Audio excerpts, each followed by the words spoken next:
Je vais parler 20 minutes. Parce qu'en venant ce matin d'Aix-en-Provence dans ma voiture, juste 20 minutes, dans ma voiture, donc j'étais sur l'autoroute et d'un coup, j'ai repensé à mon vénéré directeur de thèse, paix à son âme, qui me disait, lorsque j'ai commencé ma carrière, « Gilles, n'oublie jamais quelque chose. Une présentation lors d'une conférence, c'est comme la jupe d'une femme. Suffisamment court pour retenir l'attention, suffisamment long pour couvrir l'essentiel. » C'était certes un petit peu un macho méditerranéen, mais j'ai gardé ce principe de base, 20 minutes, parce qu'il y a derrière une table ronde. Et donc, ces 20 minutes vont faire le point sur un parcours avec la CGI qui désormais date d'à peu près 4 ans. Parcours riche avec mon amie Catherine, qui s'occupe de la partie plutôt, on va dire, pour simplifier, je caricature, marketing, donc commerce, et en ce qui me concerne, logistique. Donc un parcours qui a déjà abouti, qui s'est concrétisé par un numéro spécial que nous avions coordonné pour la revue Management et Avenir. Mais surtout, je pense que ça vous intéressera tout particulièrement. Vous avez la primeur de l'information. Nous sommes en train de terminer donc avec Catherine la coordination d'un ouvrage qui sera donc disponible en janvier-février 2015, ouvrage collectif qui portera sur commerce interentreprise, les enjeux de l'intermédiation, qui sera structuré en 2 parties. Une partie plutôt sur quelques cadres, on va dire pour simplifier, théoriques, et une deuxième grosse partie sur des applications concrètes à un certain nombre de secteurs d'activité. Nous avons obtenu l'accord, et ils sont en train de rédiger pour certains leurs chapitres, de grandes sommités, on peut le dire, je l'ai dit hier à Hugues, mondiales, puisque nous avons donc des Canadiens, des Nord-Américains, des Européens. Donc, évidemment, tout ça sera en français, traduit par nos soins, mais vous aurez, je pense, de la matière pour alimenter votre réflexion et vos cours. Donc, je vais parler rapidement, 20 minutes, je vais m'y tenir, j'ai déjà mangé 2 minutes, sur un certain nombre de choses liées à la logistique, et notamment liées à la logistique urbaine, avec, pour simplifier, une question qui vraiment nous occupe beaucoup aujourd'hui. Est-ce que tout ce qui est dit sur les questions de logistique urbaine aujourd'hui ne relance pas, ne réactive pas un débat extrêmement important sur la réintégration, la réactivation dans les schémas supply chain des grossistes, avec toute la question qui tourne autour de la confrontation parfois un peu dure avec les prestataires de services logistiques. Donc ça veut dire que j'ai été très heureux hier d'entendre, parce que parfois, même si je suis professeur de logistique depuis maintenant 30 ans, je doute, je me dis, est-ce que c'est vraiment important la logistique? Est-ce que c'est essentiel le supply chain management? Est-ce que ce n'est pas finalement Catherine qui a raison? Le commerce, le marketing. Et j'ai entendu hier à plusieurs reprises, la maîtrise logistique est le cœur de la performance, notamment au niveau des grossistes. Et donc là, je suis reparti hier à Aix-en-Provence, très, très heureux. Donc, je vais parler rapidement de logistique pour vous ramener sur un schéma qui est assez parlant pour moi. Vous verrez, ni les prestataires ni les grossistes apparaissent. C'est pourtant le schéma de référence qu'on retrouve dans tous les manuels de logistique. Pour dire finalement que l'actualité, depuis, on va dire, 5-6 ans, extraordinaire, vraiment en termes de recherche et d'application, c'est la logistique urbaine, et que, sans doute, on est en train de redécouvrir, dans les plus hautes sphères, que le grossiste, il a une culture, j'insisterai beaucoup à la fin sur la notion de culture, une culture de la mutualisation et une culture de la capillarité, qui va sans doute le rendre incontournable, notamment aux yeux des collectivités locales, qui, je vais en parler, vont être un petit peu les pivots de ces organisations logistiques urbaines. Donc, le plan, ce que j'appelais de la conférence, donc en 4 parties, rapidement, juste une anecdote, vous allez voir, suite à un entretien que j'ai fait avant-hier, vous verrez, on est encore loin de ce qu'on appellera la performance logistique, et ensuite, rapidement, la logistique urbaine, le grossiste, cette culture favorable donc, pour répondre aux défis actuels, et ce que j'appelle, il y aura d'ailleurs un chapitre dans l'ouvrage que je vous ai cité tout à l'heure qui sera consacré à cette thématique-là, sur ce fameux choc des titans, ce que j'appelle entre les prestataires de services logistiques, citons Kuehne+Nagel, et les grossistes.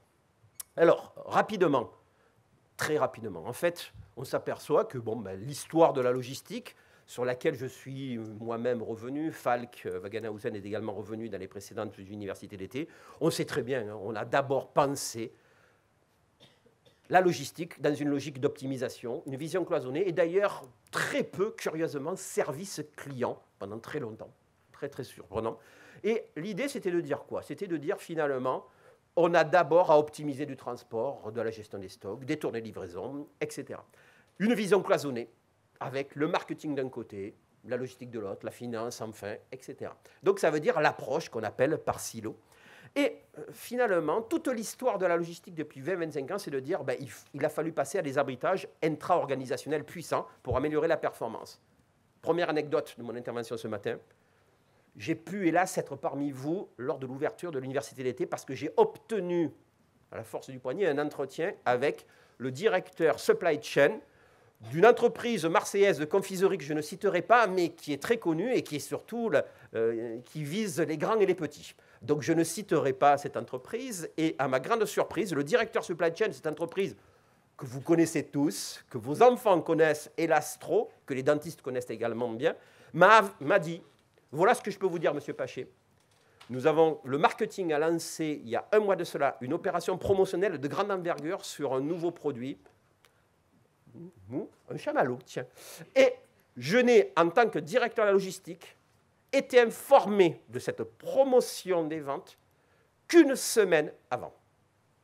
Ça veut donc dire qu'on m'a demandé à moi, logisticien, d'assumer au niveau des flux ce qui avait été décidé sur une opération qui a été pensée pendant 3-4 mois, et je l'ai su une semaine avant, avec ce que ça peut signifier. La signification, c'est que cette promotion a été remarquable réussite. 20% d'augmentation des volumes en l'espace de 15 jours. La logistique devait assumer cet accroissement des volumes. Nous sommes en 2014 dans une entreprise qui est considérée dans le secteur comme les entreprises les plus performantes. Au niveau des arbitrages intra-organisationnels dans les entreprises, il y a encore du boulot, comme dirait l'autre. Sauf que, évidemment, on s'est aperçu également, et c'est là où interviennent les prestataires, les grossistes, c'est que la logistique, évidemment, est une affaire d'arbitrage interorganisationnel. Et très vite, à partir de là, on a compris qu'il fallait raisonner industriel, le distributeur, prestataire, le grossiste, dans quelle mesure, devait trouver, se coordonner, trouver des solutions qu'on appelle consensuelles, d'optimisation globale, etc. Et donc passer d'une vision très statique de la logistique. J'ai un problème, je suis grossiste, je dois optimiser une tournée de livraison, c'est une chose. Je dois avoir une vision processuelle, c'est-à-dire je dois interagir avec mon amont et mon aval. Et le secret de la logistique et du supply chain management, il est là, dans cette interaction interorganisationnelle. Et curieusement, j'ai ressorti de mes archives ce fameux schéma du cabinet consulting, un des plus connus au monde, A.T. Kearney, qui nous dit, voilà ce que c'est la supply chain. Et je découvre, j'ai dit, tiens, ça sera intéressant pour l'université d'été, je découvre que le prestataire, le grossiste, il est où? Dans une sorte de nébuleuse distributeur, mais quand on va un petit peu creuser du côté de A.T. Kearney, on s'aperçoit que derrière distributeur, il y a surtout le grand détaillant en réseau. Le grossiste, finalement, n'existe pas. Et c'est quand même intéressant parce qu'au même moment où l'approche supply chain a dit on doit se coordonner, avoir une vision du fournisseur jusqu'au client du client, on a beaucoup parlé de cette chose-là hier, le client du client, on s'aperçoit que finalement, dans cette approche logistique, il y a quand même au moins deux grands absents. Alors, à partir de là, je me suis dit, j'ai envie de parler ce matin quand même d'un enjeu qui est la logistique urbaine. Et je me suis dit, on s'intéresse, dans mon laboratoire de recherche, on a une soutenance de thèse là, très bientôt, justement, qui porte sur la logistique urbaine. Il y en a au moins deux. Celle de Falk, qui va arriver plus tard, et puis une autre qui va être soutenue en octobre. Donc, il y a des enjeux extrêmement importants. Pourquoi? Tout simplement parce qu'on est dans des logiques qui sont évidentes au point de vue économique, de métropolisation croissante des économies modernes. Tout simplement, je vous donnerai ensuite rapidement un petit schéma qui montre ce que représente la métropolisation aujourd'hui dans le monde. C'est une donnée incontestable.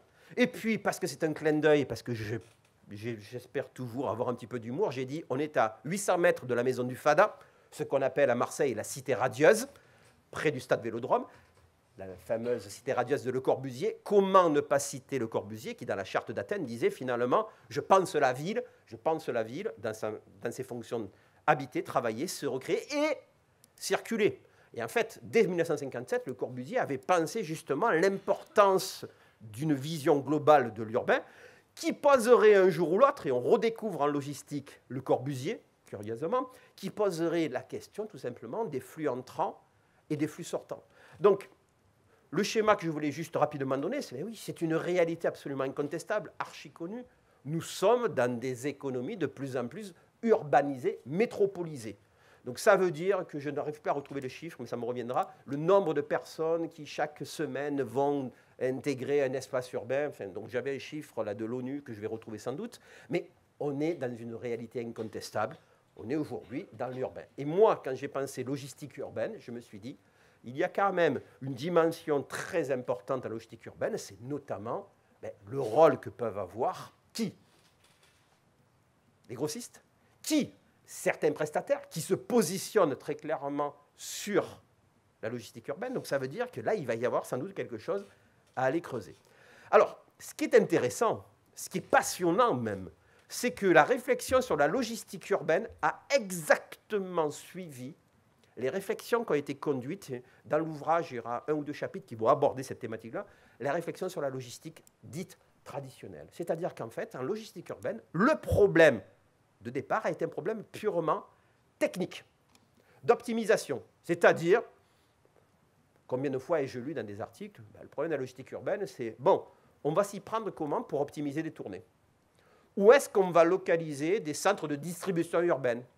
Quelle taille auront ces centres de distribution urbaine? Peut-on les mutualiser? Doit-on les localiser? Aix-en-Provence, le débat, c'est de savoir est-ce qu'on les localise à 3 km ou à 5 km du centre-ville. Donc on est ici, à partir de ce centre de distribution urbaine, comment va-t-on gérer les approvisionnements? Donc on était sur un aspect très technique, sauf que, comme en logistique et en supply chain, la question, ça a été abordé à l'université d'été il y a 2 ans, c'est comment va-t-on penser l'organisation de centres de distribution urbaine? Il y a eu, il y a 2 ans, un débat assez important qui était de dire, mais finalement, les grossistes, historiquement, ont été ceux qui ont appris bien avant qu'on parle de CDU à gérer la marchandise dans la ville. Et ce qu'on nous ressort aujourd'hui, politiquement, sur il faut optimiser les flux, n'est qu'une histoire que nous, grossistes, maîtrisons très bien. Sauf que, évidemment, là, on ne peut pas faire l'économie de ce qu'on appellera au sens large un système politique. C'est-à-dire qu'aujourd'hui, les questions qui se posent sont des questions de ce que j'ai appelé quels acteurs pour quelles opérations. L'idée, c'est de dire quoi? C'est qu'évidemment, dans la logistique urbaine, vous avez un certain nombre de parties prenantes. Des parties prenantes qui sont des parties prenantes politiques, des collectivités locales qui pensent l'espace d'une certaine manière, qui pensent l'organisation des flux d'une certaine manière, quitte à être parfois coercitif. On pense à l'archicas connu qui est La Rochelle, mais il y a d'autres cas. On pourrait prendre le cas de Monaco. J'avais fait sourire un jour des professionnels quand j'avais dit Monaco, ville marxiste. Donc ils m'ont regardé, je lui ai dit oui, j'exagère, c'est mon côté provocateur. C'est qu'évidemment, Monaco veut penser un système de livraison urbaine sur un modèle extrêmement coercitif pour éviter justement que des flux s'éparpillent dans l'espace. Donc ils ont mis en place un système monaco-logistique très coercitif sur un modèle qu'on a connu dans d'autres pays il y a longtemps de cela. Et donc, ça avait fait un petit peu sourire certains logisticiens. La conférence avait lieu à Nice, donc ça s'y prêtait un petit peu. Donc, ça veut dire qu'évidemment, il y a de très nombreuses parties prenantes qui sont impliquées dans la logistique urbaine. Et la question qui se pose, évidemment, c'est que chacun... Alors, excusez-moi, je vous dis franchement, j'ai utilisé ça venant d'un article donc en anglais. Je n'ai pas eu le temps donc, de traduire et j'en suis absolument désolé. Mais disons qu'on a un certain nombre de parties prenantes dans cette logistique urbaine, les résidents, les visiteurs, les développeurs, les magasins eux-mêmes. Et on s'aperçoit qu'en fait, chacun a dans sa manière de voir la logistique urbaine des visions extrêmement différentes en termes de logique d'optimisation. Et donc ça veut dire que ça ouvre la porte, toutes ces différentes parties prenantes, à savoir qui est le plus adapté pour penser des solutions qui seraient des solutions d'optimisation en termes de flux. Et évidemment, c'est là où je reviens aux grossistes. C'est là où je suis dans la continuation de ces universités d'été, puisque la thématique revient de manière récurrente, mais on ne peut pas réinventer en 2 ans une nouvelle logistique. Non, on voit très bien des évolutions. C'est évidemment un petit jeu de mots, le grossiste dans la ville depuis longtemps sur vos écrans, mais c'est évidemment la culture historique du grossiste, c'est une culture de la ville et de l'urbain. Je vais en parler rapidement ensuite, alors que le prestataire, sa culture, c'est une culture de la massification périurbaine. Donc finalement, est-ce que pour les défis actuels qui sont de faire réémerger un puissant système d'approvisionnement en ville. Le grossiste n'est pas le plus adapté, surtout que quand on voit sa culture, la mutualisation dont on parle sans arrêt, le pooling envahit les travaux de recherche sur la logistique depuis 5 ans maintenant. Mais le pooling, la mutualisation, les économies d'échelle, l'optimisation des tournées, c'est la culture même du grossiste que parfois, alors on aura le point de vue de Kuehne-Nagel ensuite, qui nous dira comment le prestataire logistique peut voir, lui, de ce côté la chose. Mais le grossiste a finalement cette culture-là. Et surtout, il y a ce que j'appellerais l'appartenance à une communauté de pratiques, notamment le cas des grossistes répartiteurs. Le cas des grossistes répartiteurs, il y aura donc un chapitre dans l'ouvrage sur lequel nous sommes en train de coordonner sur le commerce interentreprise. On s'aperçoit que les grossistes répartiteurs ont une compétence, une connaissance particulière sur justement ce que j'appellerais l'espace, la typologie de l'espace, l'organisation ou la topologie même de l'espace, qui les met en avant par rapport aux prestataires logistiques. Donc ça veut dire qu'on voit qu'il y a déjà une culture et des compétences qui sont bien maîtrisées par les grossistes dans le cadre de la ville. On pourra peut-être en reparler, peut-être dans le débat ensuite, sachant que les grossistes répartiteurs sont eux-mêmes attaqués par les prestataires, mais par les prestataires qui vont s'appuyer sur les grands distributeurs, Leclerc ne s'en cache pas, cherchant à justement se développer sur ce nouveau marché-là. Donc ça veut dire qu'il y a cette dimension fortement culturelle ancrée dans la logistique de la ville qui est de longue date existante chez les grossistes, et notamment les grossistes répartiteurs. Alors évidemment, je terminerai rapidement pour tenir exactement dans le timing que je m'étais fixé sur ce choc des titans, prestataires de services logistiques grossistes. On est aujourd'hui dans une logique, ce mot qui revient fortement, c'est la logique du pooling, de la mutualisation. Et on sent qu'il y a deux discours qui émergent. Le discours des prestataires de services logistiques qui disent, par notre culture, nous savons nous mutualiser, mais évidemment, les grossistes qui, de leur côté, disent, mais nous, cette culture de la mutualisation est par nature également notre métier. Et on s'aperçoit que tout le problème, pour moi, ça sera ouvert au débat, va tourner autour de 5 grands points liés à ce que j'appellerais cette approche de la culture. La culture historique. Est-ce que la relation qu'établit l'intermédiaire, prestataire ou grossiste, est plus forte avec ceux qui sont les destinataires des produits? Les grossistes ont historiquement cette relation privilégiée dans l'espace urbain avec certaines formes de distribution. La culture technique, la capacité, ce que j'appelle à modulariser l'offre, là aussi, on s'aperçoit qu'il va y avoir un enjeu fort entre un prestataire, type Kuehne-Nagel, et un grossiste, c'est-à-dire qui va être le mieux placé pour arriver à modulariser, à techniquement répondre à ce sur-mesure qui est attendu par les clients. La culture communicationnelle, alors ça c'est un petit peu quelque chose sur lequel j'avais travaillé, c'est-à-dire est-ce que tout ne porte pas autour des savoirs, quoi. C'est-à-dire qu'il y a ce que j'appelle l'interaction, par exemple, entre le chauffeur-livreur et le point destinataire. Quelque chose qui relève du savoir tacite, ce qu'on appelle un peu en théorie. Être capable de le formaliser, se faire remonter l'information à partir d'un simple chauffeur-livreur, et Dieu sait, c'est une noble profession, qui va pouvoir faire remonter vers la hiérarchie un certain nombre de choses. Cette culture communicationnelle, elle est très importante chez le grossiste. Et c'est là aussi où les prestataires cherchent à se positionner. La culture d'apprentissage. J'ai une expérience sur un type de produit donné. Je suis dans une logique que je qualifierais de silo. Je connais bien un produit. Est-ce que je suis capable de dupliquer cette expérience pour penser la ville et des synergies entre différentes familles de produits? Et la culture sociétale, ben, ça veut dire que, évidemment, moi, grossiste, j'ai un relationnel qui s'établit avec des clients privilégiés. Pendant très longtemps, dans ma spécialité en logistique, on a complètement éliminé cette dimension-là en disant qu'on est sur des outils purement techniques d'optimisation des flux. C'est le gros problème en logistique. Or, on s'aperçoit que l'implication des réseaux sociaux, l'interaction humaine qui peut exister tout bêtement, ça a été dit par des auteurs, entre le chauffeur-livreur et le destinataire du produit, peut conditionner directement le niveau de performance perçu par le destinataire du produit. Et ça, on l'avait complètement oublié. Donc, beaucoup de questions, Et évidemment, un petit clin d'œil.